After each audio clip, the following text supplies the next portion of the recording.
Good morning student. आज हम लोग बात करेंगे न्यूक्लियर फिशन रिएक्शन। तो न्यूक्लियर फिजिक्स में हम लोग दो तरह का रिएक्शन हम लोग स्टडी करेंगे। एक है न्यूक्लियर फिशन और दूसरा है न्यूक्लियर फ्यूजन। ये आइडिया आप लोगों को इंटर लेवल में मिल गया होगा। न्यूक्लियर फिशन यानी नाभिकीय विखंडन क्रिया means in this type of reaction a heavy nucleus this break down into two or more smaller nuclei along with large amount of energy। देखा गया जब कोई अनस्टेबल न्यूक्लियस अनस्टेबल हो जाता है तब दो या दो से ज़्यादा फ्रेगमेंट में वो टूट जाता है और साथ में बहुत ज़्यादा एनर्जी हम लोग को मिलता है। इस प्रोसेस को हम लोग बोलते हैं न्यूक्लियर फिशन विखंडन मीन्स प्रोसेस ऑफ स्प्लिटिंग, टूटना। हैवी न्यूक्लियस का दो या दो से ज़्यादा हल्का न्यूक्लियस में रूपांतरित होना, साथ में बहुत ज़्यादा अमाउंट ऑफ एनर्जी, इसको हम लोग बोलते हैं न्यूक्लियर फिशन। तो न्यूक्लियर फिशन को डिस्कवर्ड किए थे 1939 में ऑटो हॉर्न और स्ट्रेसमन। इसको डिस्कवर्ड करने के बाद जो हम लोग पिछला वीडियो में जो हम लोग देखे थे E=mc², एल्बर्ट आइंस्टाइन बोले थे मास को एनर्जी में कन्वर्ट किया जा सकता है। मीन्स मास का जो डिफेक्ट होता है, mass of reactant is not equal to mass of product. अगर ये mass of reactant is not equal to mass of product है तो difference in mass of reactant और product that is equal to mass defect. और ये जो mass defect जितना होगा उसी के अनुसार हम लोग को एनर्जी मिलेगा।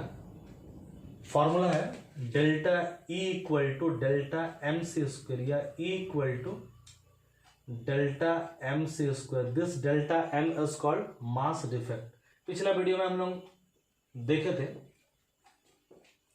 हीलियम न्यूक्लियस के बारे में हम लोग बात किए थे। जब न्यूट्रॉन प्रोटॉन अपना फ्री अवस्था में रहता तब का मास, और जब वो न्यूक्लियस के अंदर कंबाइंड अवस्था में जाता तब का मास सेम नहीं है। फ्री अवस्था में जो मास है वो ज़्यादा है, कंबाइंड अवस्था में जो मास है वो कम है। इसी को हम लोग मास डिफेक्ट हम लोग बोलते हैं। तो मास डिफेक्ट ही कन्वर्ट हो गया एनर्जी में। तो एल्बर्ट आइंस्टाइन ये जो चीज जो दिए थे इसी के आधार पर एटम बम बनाने में बहुत सारे वैज्ञानिक लोग सक्षम हुए। खास करके उस समय मैनहट्टन प्रोजेक्ट, अमेरिका में सेकेंड वर्ल्ड वॉर चल रहा है, ये जो दौर है वर्ल्ड वॉर का टाइम है। तो आप लोग जानते हैं मैनहट्टन प्रोजेक्ट में बहुत सारे वैज्ञानिक लोग मिल करके एटम बम बनाए, जिसको हिरोशिमा नागासाकी में 1945 का 6 और 9 अगस्त को गिराया गया। हालांकि अल्बर्ट आइंस्टाइन इसमें बहुत दुखी हुए। वो कभी भी नहीं चाहते थे कि इस तरह का बम, एटम बम ये आदमी को डिस्ट्रॉय करने के लिए इस्तेमाल हो। वो रोए थे बहुत उस समय जब सुने थे ऐसा चीज़, और उन्हीं का सूत्र को इस्तेमाल करके ऐसा चीज़ निकला तो बहुत अफसोस किए। तो रोए थे, इवन कि वो बोले थे, वो तो मानते नहीं थे, फिर भी बोले थे जो अगर ऐसा मेरा पूर्ण जन्म अगर हो तो मैं वैज्ञानिक बनूं, वैज्ञानिक जैसा ना बनूं, लकड़हारा बनूं। क्योंकि वैज्ञानिक लोग इस तरह का आदमी को ख़त्म कर, हिरोशिमा नागासाकी में आप लोग सुने जब बम गिराया गया तो कुछ मिनटों के अंदर लाखों आदमी ख़त्म हो गया, वहाँ पर शहर ख़त्म हो गया, तबाह हो गया, जिसका प्रभाव आज भी हम लोग को देखने को मिलता है।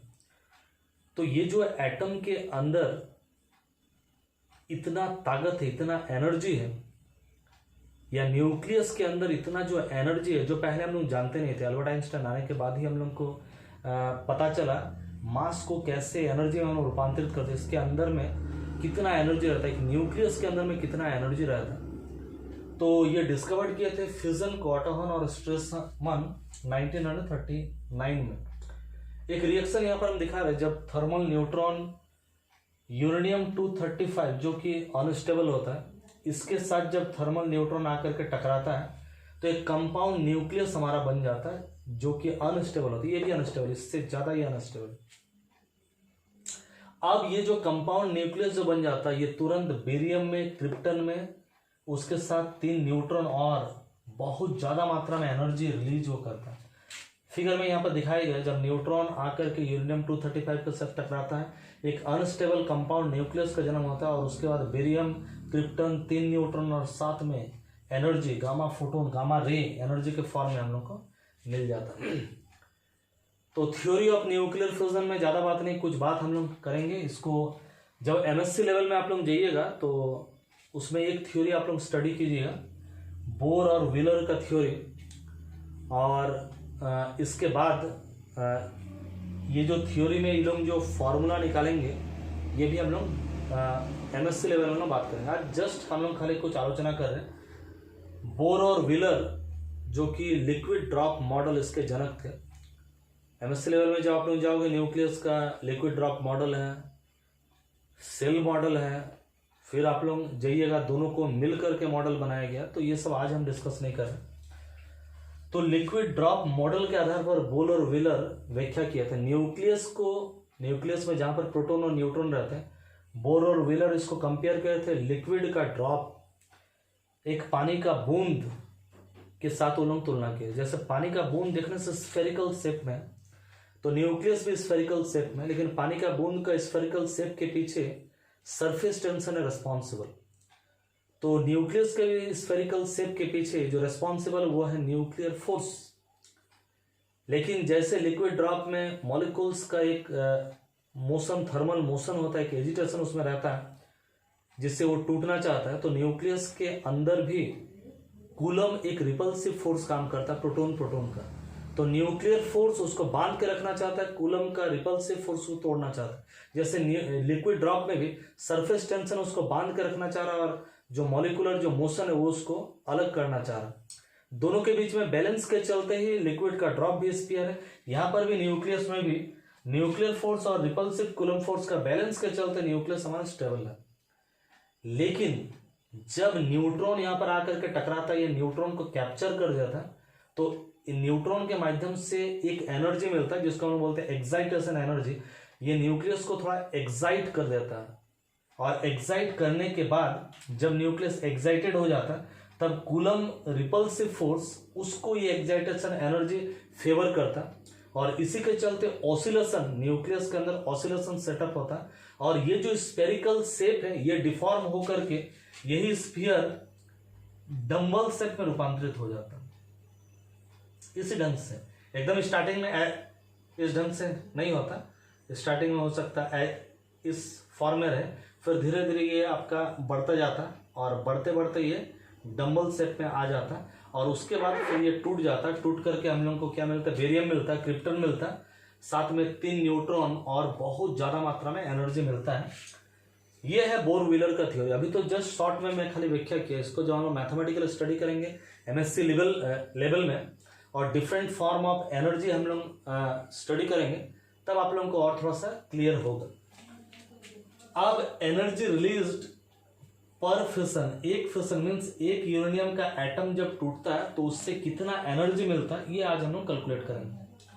तो हमारा ये है रिएक्टेंट, ये है रिएक्टेंट और ये है प्रोडक्ट। तो रिएक्टेंट का मास और प्रोडक्ट का मास ये बराबर नहीं होना चाहिए। देखने से हम लोग को लग रहा है, देखिए ऊपर वाला नंबर तो है मास नंबर 235 + 1 236 और इधर में भी देखिए 141 + 92 233 233 + 3 × 1 मीन्स 3। तो 233 + 3 मीन्स 236। तो देखने से लगेगा इधर भी 236 है, इधर भी 236 है। तो मास का डिफेक्ट क्या? ये जो 236 इधर हम लोग ले रहे हैं, ये ले रहे हैं मास का नंबर, मीन्स जिस पार्टिकल के लिए मास है, मास का नंबर मीन्स जिसके लिए न्यूक्लियस का मास, न्यूक्लियस का मास किसके लिए? प्रोटॉन और न्यूट्रॉन के लिए। तो मास का नंबर मीन्स प्रोटॉन और न्यूट्रॉन का नंबर का हम लोग बोलेंगे मास नंबर। तो इधर में 236 प्रोटॉन न्यूट्रॉन है, इधर में भी 236 प्रोटॉन न्यूट्रॉन है। लेकिन अगर मास, एटॉमिक मास को अगर हम लोग देखें, इधर का एटॉमिक मास और ये सबको मिलाने से अगर एटॉमिक मास देखें, नंबर नहीं मास अगर देखें, जैसे mass of uranium 235, uranium 235 proton plus neutron है, means sorry proton plus neutron है 235, लेकिन इसका मास कितना है? एक प्रोटॉन का मास तो 1 AMU नहीं है, 1 AMU से थोड़ा सा ज्यादा है। जैसे न्यूट्रॉन का एक मास है 1.009 AMU, एक प्रोटॉन का मास है 1.009 से थोड़ा कम AMU।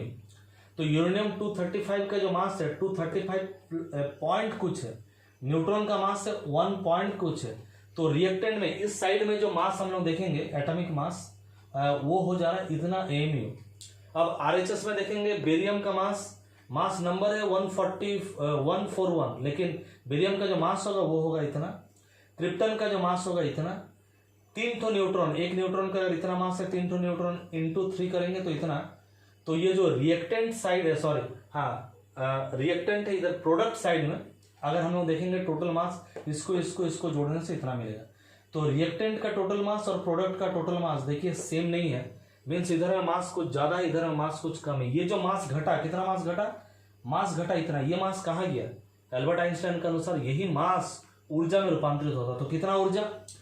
1 AMU बराबर है, एक AMU मास अगर पूरी तरह से नष्ट होगा, एक AMU मास माने लगभग एक प्रोटॉन, लगभग 1 AMU मास क्या होता है? एक प्रोटॉन या एक न्यूट्रॉन का मास का बराबर होता है लगभग। तो एक प्रोटॉन अगर पूरी तरह से नष्ट अगर हो जाए, एक प्रोटॉन, तो कितना एनर्जी हम लोग को मिलेगा? 1 AMU में एनर्जी हमको मिलेगा 931 मेगा इलेक्ट्रॉन वोल्ट। इसको हम लोग जूल में भी कन्वर्ट कर सकते हैं। तो एक प्रोटॉन, जैसे पहले हम लोग को क्या पता था, अगर प्रोटॉन मुझसे आकर के टकरा रहा तो प्रोटॉन का काइनेटिक एनर्जी, एक प्रोटॉन आकर के टकराएगा तो क्या करेगा? कुछ हमको फर्क भी नहीं पड़ेगा, पता भी नहीं चलेगा। लेकिन एक प्रोटॉन जो आ रहा उसमें जो काइनेटिक एनर्जी है वो अगर आकर के हमको दे दे तो कोई फर्क मेरे को नहीं पड़ेगा। लेकिन प्रोटॉन का मास ही अगर पूरा एनर्जी में कन्वर्ट हो जाए, तो एक प्रोटॉन अगर पूरी तरह नष्ट होगा तो मास तो नष्ट हो, उससे जो एनर्जी मिलेगा वो मिलेगा 931 मेगा इलेक्ट्रॉन वोल्ट। तो यहाँ पर मास कितना नष्ट हो रहा है? 1 AMU नहीं नष्ट हो रहा, 0.22 AMU। इसको 931 के साथ मल्टीप्लाई करने से इतना, लगभग हम लोग बोल सकते हैं 200 मेगा इलेक्ट्रॉन वोल्ट। तो एक यूरेनियम जब टूटता है तो 200 मेगा इलेक्ट्रॉन वोल्ट हम लोग को एनर्जी मिलता है। लेकिन आप लोग जूनियर लेवल में पढ़े चेन रिएक्शन, एक न्यूट्रॉन अगर इसको तोड़ रहा, फिर 3 न्यूट्रॉन निकल रहा, वो भी तो 3 को तोड़ेगा, फिर उससे 9 न्यूट्रॉन निकलेगा, फिर 9 भी 9 यूरेनियम को तोड़ेगा, फिर उससे 27 भी 27 यूरेनियम को तोड़ेगा, इंटू 3 ऐसा करके कुछ ही सेकंड के अंदर चेन रिएक्शन स्टार्ट हो जाएगा। और ये चेन रिएक्शन के चलते एक यूरेनियम में इतना अगर एनर्जी, एक यूरेनियम का एटम टूटने से या न्यूक्लियस टूटने से, तो इतने सारे यूरेनियम, इतना सारा यूरेनियम अगर रहे हमारे पास, तो सोच सकते हैं कुछ मिनटों में कितना एनर्जी वो रिलीज करे, कुछ मिनटों या कुछ सेकंड में, और कितना डिस्ट्रक्शन कर सकता है, जो कि एटम बम किया था हिरोशिमा नागासाकी में। और आज हम लोग स्टडी किया न्यूक्लियर फिशन, जिसमें नाभिक, बड़ा नाभिक, हैवी न्यूक्लियस टूट करके छोटा छोटा न्यूक्लियस में रूपांतरित होता है और उससे बहुत ज़्यादा एनर्जी निकलता है। क्यों, उसका पीछे का थ्योरी क्या है, और यूरेनियम जब टूटेगा एक एटम तो कितना ऊर्जा मिलेगा, ये आज हम लोग बात किए। तो आज का वीडियो में बस इतना है।